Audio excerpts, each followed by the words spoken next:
ravie de vous retrouver pour cette semaine, en ce dimanche matin. Alors, comme dans la continuité de mes petites vidéos, je vous propose aujourd'hui donc de venir explorer le plan mental, donc le plan plutôt du cerveau gauche, le cerveau rationnel. Ce plan mental qui est en lien avec votre plexus solaire. Donc on va faire une petite révision rapide. Plexus solaire, où est-ce qu'il se situe? Au niveau du bout du sternum, naissance d'estomac. C'est un chakra traversant, donc vous le retrouvez dans le dos au même niveau. Il est donc de couleur jaune, sa note c'est le Mi, son élément c'est le feu, la gardienne du plexus solaire c'est le pancréas, et son mantra c'est le Ram. C'est le chakra donc qui est en lien avec le système digestif, c'est ce que nous avions vu déjà auparavant, avec le foie, l'estomac, la rate, le pancréas, mais aussi les yeux, la peau, les muscles, les tendons et les ligaments. Quand ce chakra est équilibré, eh bien, on se sent maître de toute situation, ou presque. On a une bonne estime de nous-mêmes. Quand ce chakra est déséquilibré, eh bien, on est très souvent gouverné par nos désirs, ce qui peut rendre égocentrique, voire égoïste. On peut être passif et indécis. On peut être hypersensible, on se laisse facilement submerger. Oula, Cheetah est parti en cacahuète. Viens là, ma Cheetah. Hop, hop, hop, hop, hop. Hop, hop, hop. Voilà, sinon personne ne te voit. Voilà. Donc je disais qu'on était hypersensible, qu'on peut se laisser facilement submerger par toutes ces émotions, ce qui peut provoquer des angoisses, des peurs sans fin. Dans le quotidien, cela peut engendrer de la colère, et dans des émotions plutôt conjugales, ça peut engendrer de la frustration, de l'instabilité, de l'irritabilité nerveuse. Pensez à prendre soin de ce plexus le plus régulièrement possible, un petit peu tous les jours, ce serait l'idéal. Je vous avais proposé dans quelques vidéos auparavant un soin sur le plexus solaire. N'hésitez pas à le faire régulièrement.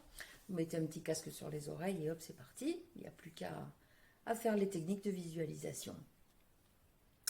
Donc ce corps mental, pour venir donc à ce corps mental nourri par le plexus, eh bien c'est un centre des émotions mentales qui est en relation avec la personnalité, l'individualité, c'est la définition de soi. Ce corps, il fait suite au corps émotionnel.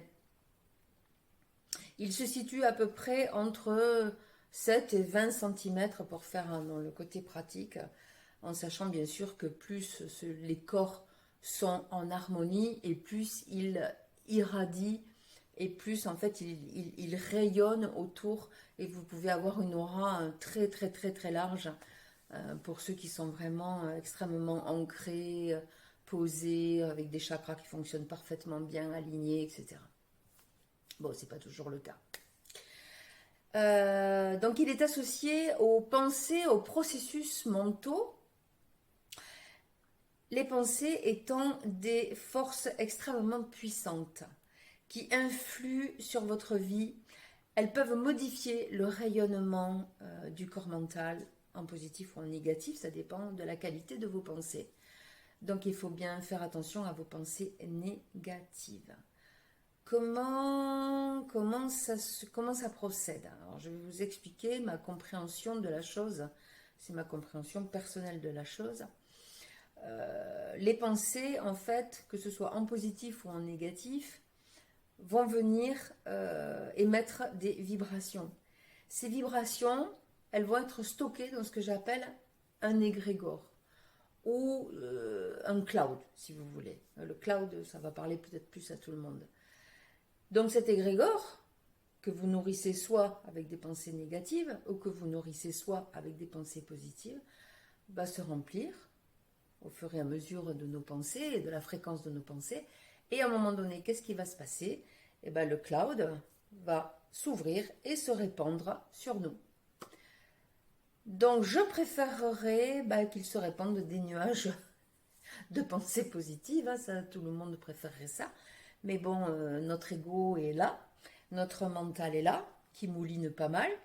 Et donc très souvent, on se laisse happer par ces pensées négatives et on va peut-être nourrir des clouds qui ne sont pas forcément extraordinaires. Après, petite astuce, sachez que on a à peu près 12 à 15 secondes pour annuler une pensée négative.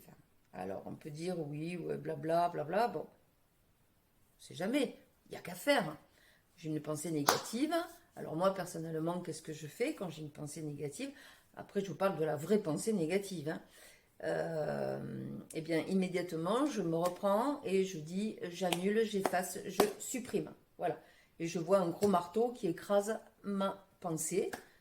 Voilà comment je gère les pensées négatives pour éviter de nourrir un cloud qui ne serait pas génial.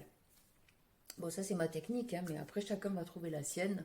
Savoir j'ai une pensée négative, comment je vais l'annuler. Donc cette dimension de la pensée, on voit à quel point la pensée est puissante. Cet intellect, cette dimension du raisonné et du rationnel, en fait, est reliée à notre cerveau via le plexus solaire. Toutes les pathologies, en fait, beaucoup de pathologies vont démarrer au niveau du corps mental. Donc, pensées forcément négatives qui vont alimenter ce corps mental et par le biais des émotions que cela va susciter, on va avoir à un moment donné, si ça dure trop longtemps ou si les pensées sont trop récurrentes ou l'émotion trop forte, va atteindre le corps physique et on va commencer à développer une maladie.